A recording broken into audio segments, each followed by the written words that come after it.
Something strange is happening in the NFL right now, and it all centers on one quarterback who can't seem to escape the spotlight no matter what he does. Shedeur Sanders. Say that name anywhere, a sports bar, a comment section, a draft analysis show. You'll get a reaction. Strong opinions on both sides. Believers who think he's a future franchise quarterback being systematically held back. Critics who call him overrated and propped up by his famous father. But here's what's becoming impossible to ignore. The way this young quarterback has been treated doesn't look like normal criticism anymore. It looks coordinated, it looks personal, and it looks like something the league itself might finally be paying attention to. We're about to break down everything. The weight of growing up as Destined Sanders' son, the Colorado years that put him on the map, the draft night drama, the Cleveland situation that raised serious questions, the media storm that crossed every line, and the rumors now circulating about intervention from the highest levels of professional football. This story goes deeper than most people realize, and by the end, you might see Shedeur Sanders in a completely different light. Let's get into it. Before we talk about the NFL, before we talk about Cleveland, before we talk about any of the controversy, we need to start at the beginning. Because understanding Shedeur Sanders means understanding something most people never think about: what it actually means to grow up as the son of a legend. Destined Sanders isn't just a former football player. He's an icon, a two-sport superstar who played in both the NFL and Major League Baseball at the highest levels. A cornerback so dominant they called him primetime. A personality so magnetic that he changed how athletes presented themselves to the world. Super Bowl champion. Pro Bowl legend, Hall of Famer, cultural phenomenon. That's Shedeur's father. That's the shadow he was born into. Most people hear that and think it sounds like a blessing, and in some ways it absolutely is.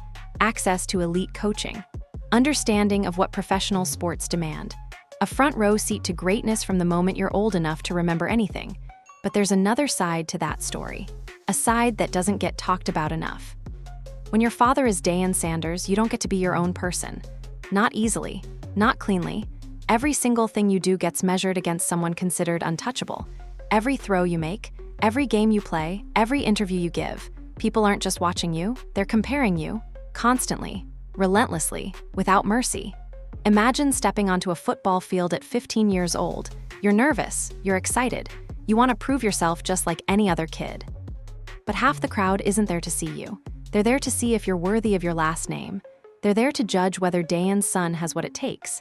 And if you fail, it's not just your failure. It's proof that greatness doesn't pass down. It's ammunition for everyone who wants to say you don't belong. That's pressure most people can't even conceptualize. Pressure that would crush most teenagers before they ever developed. Pressure that follows you everywhere, every single day, with no escape. Some kids born into famous families crumble under that weight. They rebel, they self-destruct, they run as far away from the spotlight as possible. Others coast on the name, never pushing themselves because the doors open anyway. Shedeur did neither. From everything we've seen, from every account of people who have been around him, he embraced the challenge. He didn't run from his father's legacy. He ran toward it. He trained like someone trying to build their own name. He studied the game like someone who understood that talent alone wouldn't be enough. He carried himself with confidence, but also with the work ethic that confidence requires to be legitimate. And here's what people miss when they reduce him to just being Coach Prime's son. Shedeur Sanders developed real football skills, not inherited skills, not gifted skills. Skills he earned through thousands of hours of work that nobody saw. His arm talent is legitimate. His pocket presence is advanced for his age. His ability to read defenses, to process information quickly, to deliver the ball accurately under pressure, these aren't things you inherit from your father. These are things you develop through relentless repetition. But no matter how good he got, the narrative stayed the same. Every success came with an asterisk. Every highlight came with a qualifier. People couldn't just acknowledge that Shedeur Sanders was a talented quarterback. They had to remind everyone whose son he was first. That's the burden he carried into college. That's the burden he carried into the draft. And that's the burden he still carries today. Because here's the uncomfortable truth that nobody wants to say out loud. Some people decided who Shedeur Sanders was before he ever proved anything. They decided he was privileged. They decided he was overhyped. They decided he was riding coattails, and nothing he does on the field seems capable of changing their minds. That's not evaluation, that's prejudgment, and it's followed him at every level. But if there's one thing Shedeur Sanders has proven, it's that he doesn't break under pressure. He responds to it. He rises through it. And when the biggest stage of his young career arrived, he was ready to show the world exactly who he was. Colorado was where everything changed. When Deion Sanders accepted the head coaching job at Colorado, the college football world lost its collective mind. This wasn't a normal coaching hire. This was a cultural earthquake. Colorado had been struggling for years, a proud program that had fallen far from its glory days. Attendance was down, recruiting was stagnant. The national spotlight had moved on to other programs, other stories, other teams. And then Coach Prime walked through the door, and everything changed overnight. The buzz was immediate and overwhelming. Every sports network covered it. Every analyst had an opinion. Social media exploded with takes ranging from excitement to skepticism to outright hostility. Some people believed Deion could work miracles. Others thought this was a publicity stunt destined to fail spectacularly. And right in the middle of all that noise was Shedeur Sanders. Because when Deion took the job, Shedeur transferred to Colorado to play quarterback for his father.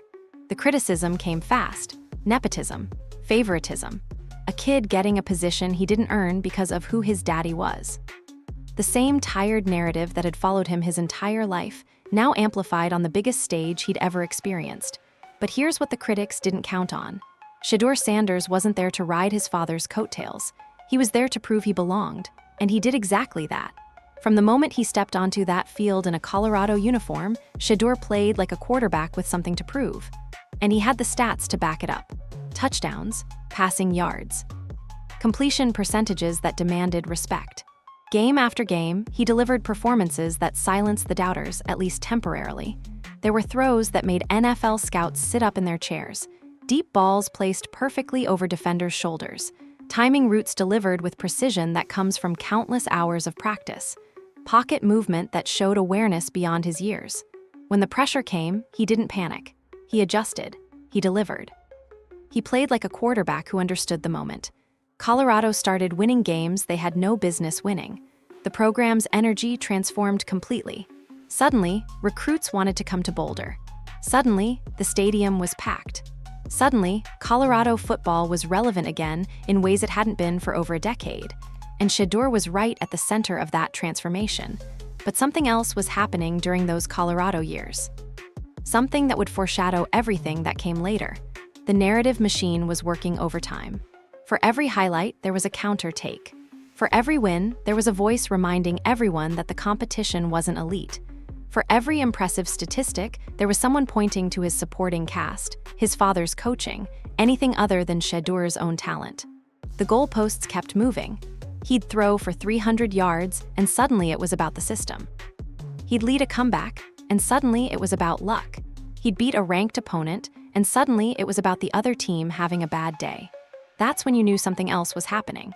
Because legitimate criticism focuses on specific areas for improvement. Agenda-driven criticism finds negatives no matter what happens. And the coverage of Shedeur Sanders during those Colorado years increasingly looked like the latter. There were also moments that revealed how some people really felt. Off-handed comments about his confidence being arrogance. Suggestions that his father's presence meant he wasn't really being coached hard enough. Insinuations that he wouldn't be able to handle adversity without his dad protecting him. These weren't football critiques. These were personal attacks disguised as analysis. But Shedeur kept playing, kept improving, kept stacking performances that any objective observer would have to respect. He developed chemistry with his receivers. He learned to read defenses at a higher level. He showed leadership in moments that mattered. By the time his Colorado career ended, he had built a resume that demanded NFL attention. Multiple record-breaking performances, highlight throws that went viral, a track record of winning when it counted, and most importantly, growth, clear, undeniable improvement from season to season. The NFL draft was coming. And despite everything the doubters said, Shedeur Sanders had earned his spot in the conversation. The question now was which team would take a chance on him, which organization would look past the noise and see the quarterback underneath, which franchise would bet on the talent instead of the narrative. And then came the moment everyone was waiting for.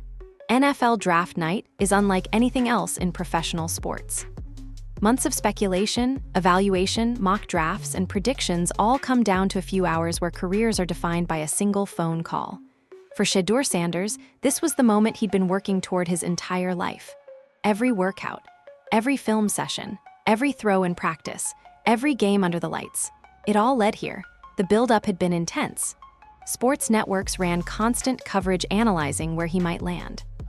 Mock drafts placed him everywhere from the top 10 to the middle of the first round to the second round. Opinions varied wildly depending on who you asked and what narrative they were pushing. Some analysts praised his arm talent and poise. They pointed to his Colorado numbers, his big game performances, his ability to handle pressure. They saw a quarterback with franchise potential who just needed the right situation.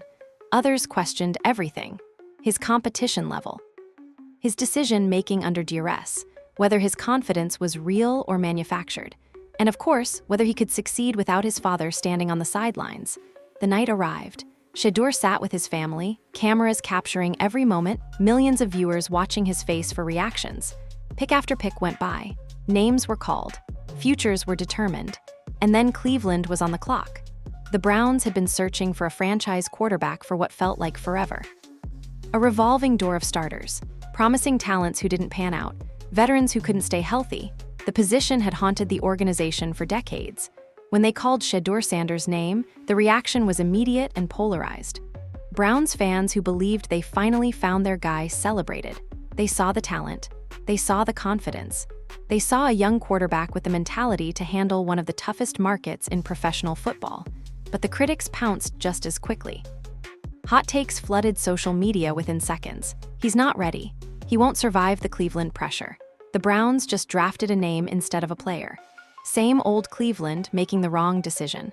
Before Shedeur Sanders had thrown a single pass in an NFL uniform, the narratives were already being written. And not everyone was writing the same story. That's the reality he stepped into. A franchise desperate for answers. A fan base split between hope and skepticism. A media environment that had already decided whether he would succeed or fail based on factors that had nothing to do with football. The expectations were impossible. He needed to be perfect immediately. He needed to justify the pick from day one. He needed to overcome decades of Browns quarterback frustration while also proving he wasn't just riding his famous last name. No pressure, right? But here's what got lost in all the noise surrounding draft night. The actual football reasons why Cleveland made the pick. Shedeur Sanders had legitimate first-round talent. His arm could make every throw. His pocket presence was advanced. His ability to process information and make quick decisions showed up on film consistently. He had experience playing in high-pressure environments where the spotlight never dimmed. From a pure evaluation standpoint, the pick made sense. Cleveland needed a quarterback.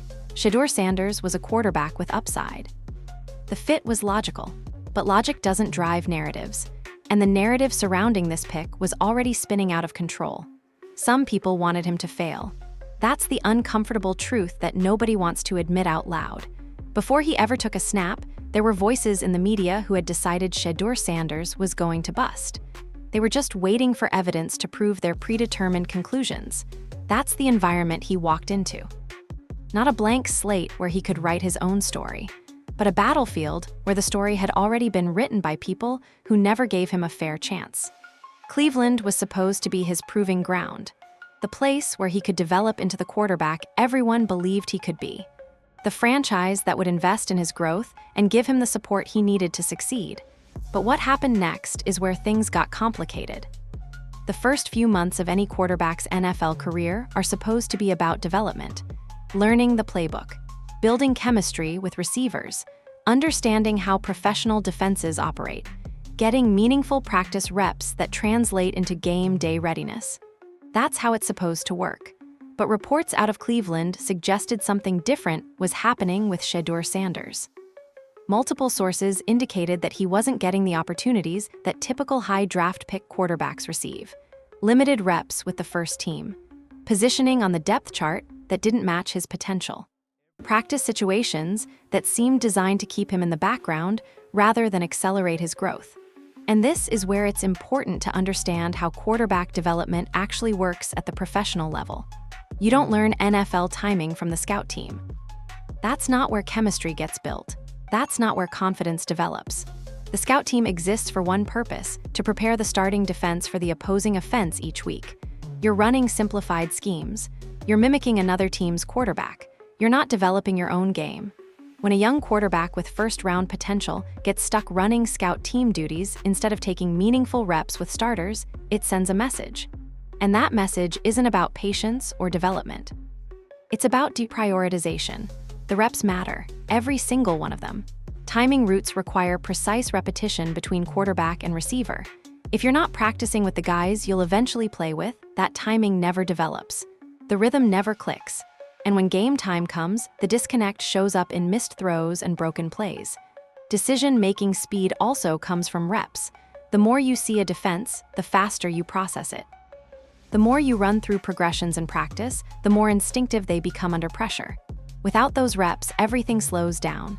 The game feels faster than it should, and mistakes happen that wouldn't happen with proper preparation. By multiple accounts, Shedeur Sanders wasn't getting any of this. But here's what made people really start paying attention. When he did get chances, he delivered. There were throws that showed exactly why he was drafted. Perfect placement into tight windows.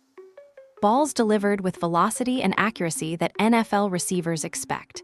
Moments where his pocket presence created opportunities that less talented quarterbacks would have missed. There were pre-snap reads that demonstrated real football intelligence. He was processing information correctly. He was identifying defensive schemes before the snap.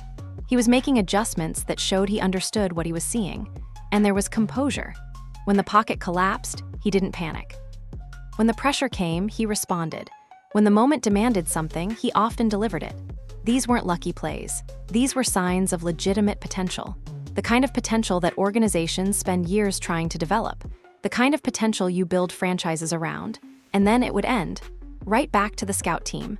Right back to the background, right back to waiting for an opportunity that never seemed to come consistently. That pattern raised serious questions. Not just among fans watching from the outside, but reportedly within the building itself. Why wasn't the young quarterback getting developed? Why were the reps going elsewhere? Why did it seem like the organization was more interested in proving he couldn't play than finding out whether he could? Reports started surfacing about internal friction. Whispers about coaching staff decisions that didn't make football sense. Questions about whether something else was driving the situation beyond simple evaluation. And the contrast with how other quarterbacks had been handled in similar situations became impossible to ignore. Other high picks got longer runways. Other talented prospects got meaningful practice time to develop. Other quarterbacks with similar potential received patience and investment. Shedeur Sanders seemed to be getting the opposite. This is where the story started to shift from individual criticism to something larger. Because if a quarterback isn't being given fair opportunities, the criticism of his performance becomes meaningless. You can't judge someone accurately when the evaluation process itself is compromised. And that's when the media turned up the heat. Media criticism is part of professional sports. Every player faces it. Every quarterback especially faces it. The position comes with a spotlight that invites analysis, debate, and yes, criticism. But what happened with Shedeur Sanders went beyond normal criticism. It crossed lines that revealed something uglier underneath. If you followed any coverage during this period, you noticed the shift. The tone changed. The focus changed. It stopped being about football and started being about something else entirely. Analysts who seemed determined to find negatives regardless of what actually happened on the field. Commentary that attacked his character rather than his performance. Coverage that treated minor incidents like major scandals while similar situations involving other players barely registered as footnotes. The pattern was consistent, and it was impossible to ignore. There was the traffic ticket, a minor infraction. The kind of thing that happens to thousands of people every single day without anyone caring. But because it was Shedeur Sanders, it became a week-long story. Suddenly, it was about maturity. About leadership, about whether he was ready for the NFL, about his character, a traffic ticket. That's how desperate some media figures were to push a negative narrative. They took something completely meaningless and inflated it into a referendum on who he was as a person. And then there was the injury situation. A young quarterback gets hurt, which happens constantly in professional football. It's a violent sport. Bodies break down. Injuries are part of the reality. But instead of concern or even neutral reporting, a prominent media figure openly mocked him for getting hurt, ridiculed him, treated his injury like a punchline. That's not journalism. That's not analysis. That's cruelty dressed up as commentary, and it revealed exactly how some people in the media felt about Shedeur Sanders. The pile-on continued from multiple directions. There were voices calling for him to be removed from the roster entirely. Not because of poor performance, not because of lack of effort, not because of any legitimate football reason, but because of who he was and the attention he drew. These weren't measured critiques from people who wanted to see him improve. These were attacks from people who wanted to see him gone, and the framing was always the same. When he played well, credit went elsewhere. The system, the receivers, lucky circumstances, anything but his own talent. When he struggled, even in limited opportunities without proper preparation, it became proof that he wasn't ready. Proof that the doubters were right. Proof that he didn't belong. That's not how fair evaluation works. That's how narratives get pushed regardless of reality. The double standards became glaring. Other quarterbacks made mistakes and got praised for learning opportunities. Shedeur made mistakes and got labeled as proof he couldn't handle the league. Other quarterbacks showed confidence and got called leaders. Shedeur showed confidence and got called arrogant. The same traits, described completely differently depending on who was displaying them. And underneath all of it was something that nobody wanted to say out loud, but everyone could see. The hostility toward Shedeur Sanders wasn't entirely about football. There was something else driving it. Something that connected to patterns much larger than one player or one team. The most troubling part was how coordinated it sometimes felt. The same talking points showing up across different outlets. The same criticisms emerging almost simultaneously. The same narrative being pushed from multiple directions as if everyone had received the same memo. That's when people started asking whether this was just normal media criticism or something more organized. Whether there were agendas at play that had nothing to do with evaluating a young quarterback's potential. And the target of all this pressure never broke. Shedeur Sanders kept working, kept preparing, kept waiting for his opportunity. While voices with massive platforms tried to tear him down, he focused on the only thing he could control, his own development. But the situation had gotten too visible to ignore. Too many people were watching. Too many fans were asking questions. And according to multiple reports, people at the highest levels of the league started paying attention. Because when media narratives start affecting how players are treated, how opportunities are distributed, and how careers are shaped, it becomes a problem that extends far beyond one quarterback. But this goes deeper than one player. To truly understand what's happening with Shedeur Sanders, you have to zoom out. You have to look at the history of how quarterbacks have been evaluated in professional football. And when you do, uncomfortable patterns emerge. Black quarterbacks have faced different standards for generations. This isn't opinion. This isn't agenda. This is documented history that anyone paying attention can verify. The language used to describe them has always been different. More emphasis on athletic ability than football intelligence. More questions about whether they could lead. More scrutiny of their decision-making. More demands that they prove themselves in ways that other quarterbacks never had to. Think about the phrases that get attached to certain quarterbacks. Athletic freak for some. Student of the game for others. Can he read defenses? Gets asked about some players constantly, while others get the benefit of the doubt. Dual threat becomes the primary label regardless of passing ability, while other quarterbacks get described by their arm talent first. It's coded language, and it reveals biases that run deep beneath the surface of how the game is analyzed and discussed. The developmental runway given to quarterbacks also varies in ways that follow recognizable patterns. Some players get years to figure it out.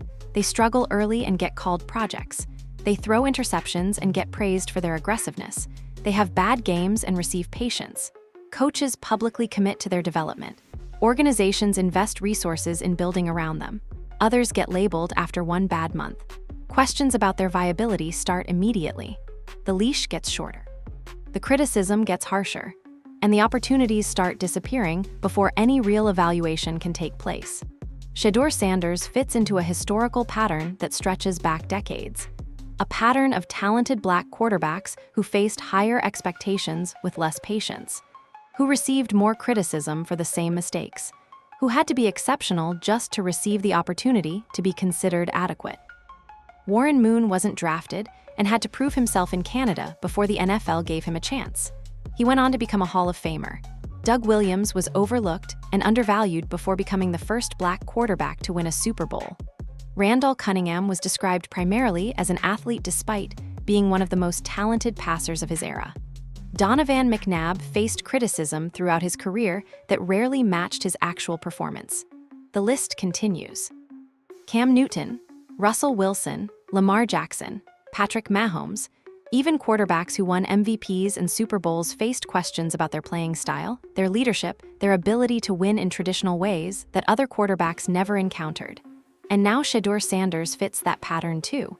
The confidence he displays gets labeled arrogance. The same confidence in other quarterbacks gets called swag or competitive fire. The emotion he shows gets called immaturity. The same emotion in other quarterbacks gets praised as passion. His family connections become explanations for every success. Other quarterbacks with NFL family ties get praised for their football pedigree. The double standard is consistent, and it follows a recognizable pattern that anyone looking honestly can identify. This isn't about making excuses for poor performance. Every quarterback needs to earn their position through play on the field. But you can't earn something you're never given the chance to demonstrate. And when the evaluation process itself is tainted by biases, the results become meaningless. That's what makes this situation significant beyond just one player. Because if Shedeur Sanders is being judged differently than quarterbacks in similar situations, then the NFL's promise of merit-based opportunity means nothing. The league markets itself on fairness, on equal opportunity, on the idea that talent will rise regardless of background. But when patterns emerge that suggest otherwise, those promises ring hollow. And according to reports, people at the highest levels of the league are starting to recognize this. They're watching how the situation unfolds. They're paying attention to the coverage patterns. And there are whispers that the response might extend beyond public relations statements. Because the NFL knows that its credibility depends on being seen as fair. It knows that fans, especially younger fans, are paying attention to how players are treated. And it knows that allowing systematic bias to go unchecked damages the product in ways that extend far beyond one team or one season. This isn't just about Shedeur Sanders anymore. It's about what kind of league the NFL wants to be. And now, there are whispers that the league itself is paying attention. This is where the story takes an unprecedented turn. Because according to multiple reports, the situation surrounding Shedeur Sanders has attracted attention at the very highest levels of the National Football League. Let's be clear about how unusual this is. Commissioners don't typically involve themselves in media narratives. They don't step into debates about individual player coverage. They don't publicly or privately address how specific quarterbacks are being treated by analysts and commentators. That's not how the league normally operates. The NFL has layers of management designed to handle different situations. Player personnel issues stay with teams. Media relations get managed through communications departments. Officiating concerns go through the competition committee. The commissioner's office deals with league-wide policy, major scandals, and situations that threaten the NFL's overall integrity. So when whispers emerge that the commissioner's office is monitoring how Shedeur Sanders is being treated, it signals that this situation has been elevated to a different level entirely. According to sources cited in various reports, there have been conversations behind closed doors about the coverage patterns surrounding Sanders, about the coaching decisions that limited his development, about the gap between his opportunities and his potential, about whether what's happening represents something the league needs to address. None of this has been confirmed officially. The commissioner's office hasn't made public statements specifically about Shedeur Sanders and media treatment, but the whispers are consistent enough across multiple sources that something appears to be happening beneath the surface.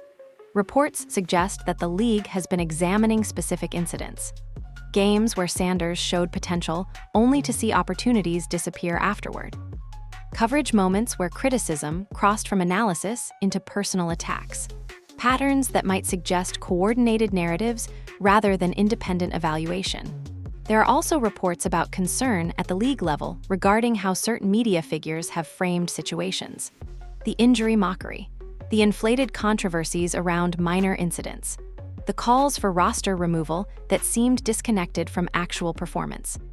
From a league perspective, these aren't just individual incidents. They represent potential damage to the NFL's brand and its promises around opportunity and fairness. And here's why intervention would matter so much. If the commissioner's office truly is concerned about how Shedeur Sanders has been treated, it sends a message that extends far beyond one player. It tells teams that protecting young talent from manufactured narratives is a league priority. It tells media that accountability exists even for persistent bias, and it tells fans that the NFL takes its values seriously enough to enforce them. Reports have also suggested conversations with the Cleveland Browns organization, specifically. Messages from the league office that the handling of Shedeur Sanders has been noticed. Expectations that development opportunities will be provided fairly going forward. Implications that the league is watching how the situation progresses. If even partially accurate, this represents a significant shift in how the NFL operates. The league inserting itself into team-level decisions about quarterback development. The commissioner's office monitoring media coverage patterns around specific players. Consequences implied for organizations that don't meet expectations around fairness. Some reports have gone even further, suggesting that league dissatisfaction with how the situation was handled contributed to coaching changes. That the commissioner's office viewed certain decisions as unacceptable and made that view known through appropriate channels. These claims are difficult to verify definitively. Coaching changes involve many factors. Personnel decisions happen for complex reasons, but the consistent nature of the reports suggests that something unusual is happening at the league level. And regardless of what specific actions have or haven't been taken, the visibility of this situation creates its own form of accountability. Every decision going forward gets watched. Every opportunity given or denied gets documented. Every narrative pushed gets examined. The NFL knows the world is paying attention to how Shedeur Sanders gets treated, and that attention creates pressure to ensure the treatment is fair. For a league that markets opportunity and merit, this is a defining moment. The promise either means something or it doesn't. The values either get enforced or they remain empty words. And how this situation resolves will say a lot about what kind of league the NFL wants to be going forward. So where does this leave Shedeur Sanders? Right now, Shedeur Sanders remains in Cleveland, still working, still preparing, still waiting for the opportunity that has been promised but not consistently delivered. His path forward depends on decisions that haven't been made yet. Coaching decisions about how to develop him. Organizational decisions about commitment to his growth. Possibly even league decisions about accountability and expectations. But there are reasons for optimism that don't depend on any of those external factors. Because if there's one thing Shedeur Sanders has proven throughout his life, it's resilience. He didn't break under the weight of his father's legacy. He didn't crumble when critics questioned whether he belonged at every level. He didn't give up when the system seemed designed to make him fail. Players and coaches who have worked with him consistently describe the same traits: extraordinary work ethic, preparation that goes beyond requirements, confidence that remains unshaken despite external noise, leadership that emerges when moments demand it. These aren't small things. In professional sports, mental toughness often separates careers more than physical talent. The ability to block out negativity, the capacity to focus on improvement when everyone expects failure, the resilience to keep working when easier paths exist. Shedeur Sanders has demonstrated all of these qualities repeatedly, and they suggest that regardless of what happens around him, he'll keep pushing forward. The fans who believe in him represent another source of strength. Despite the negative coverage, despite the manufactured controversies, despite the coordinated attempts to undermine him, Shedeur maintains a significant and passionate following. These fans see through the noise. They watch the actual film. They recognize the talent that flashes through despite limited opportunities. They understand that the criticism has often been disconnected from reality. That support matters. It creates accountability for how he's treated. It generates visibility that prevents situations from being hidden. And it provides encouragement that can sustain a young player through difficult stretches. Looking at the actual football, there's substantial reason to believe Shedeur Sanders can be a successful NFL quarterback if given legitimate opportunities. His arm talent is real. He can make every throw required at the professional level. Deep balls, intermediate accuracy, touch passes, velocity when needed. The physical tools are clearly present. His mental processing is advanced. He reads defenses quickly. He identifies coverages pre-snap. He understands progressions and moves through them efficiently. The football intelligence is evident whenever he gets meaningful opportunities to display it. His composure under pressure has been tested repeatedly, and consistently, he's responded well. The pocket doesn't speed him up. The moment doesn't overwhelm him. These are traits that matter enormously at the quarterback position and can't be easily taught. What's been missing isn't ability. It's opportunity. It's investment. It's the developmental runway that other quarterbacks in similar situations have received. The question going forward is whether that changes, whether Cleveland commits to his growth, whether the coaching provides meaningful support, whether the reps finally arrive, whether the evaluation becomes fair. And if the reports about league involvement are accurate, there may be additional pressure to ensure those opportunities materialize. The NFL watching, the commissioner's office monitoring. Accountability that didn't exist before now potentially in place. None of this guarantees success. Professional football is brutally competitive. Many talented players never reach their potential for reasons within and beyond their control.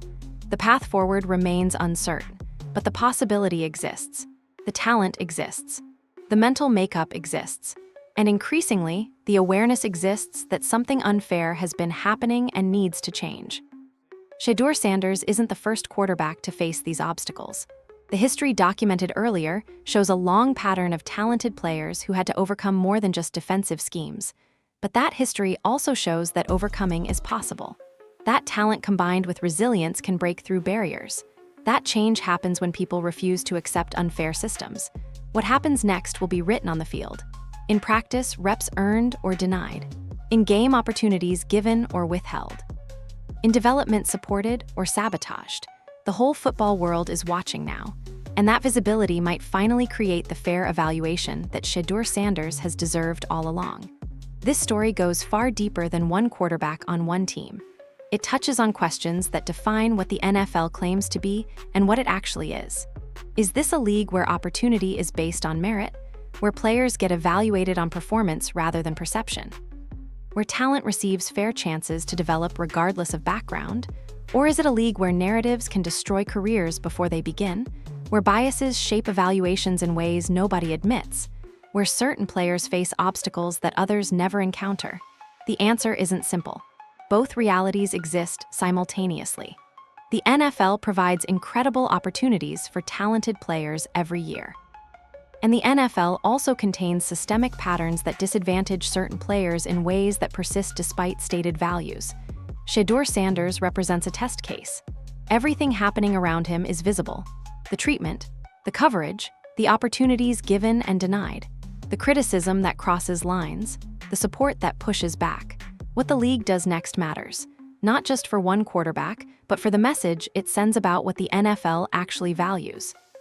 About whether accountability exists, about whether the promises mean anything. The reports suggesting commissioner-level involvement, if accurate, represent something significant, a recognition that the situation has become unacceptable, a willingness to intervene when patterns threaten the league's integrity, accountability that extends beyond public relations, but reports aren't enough.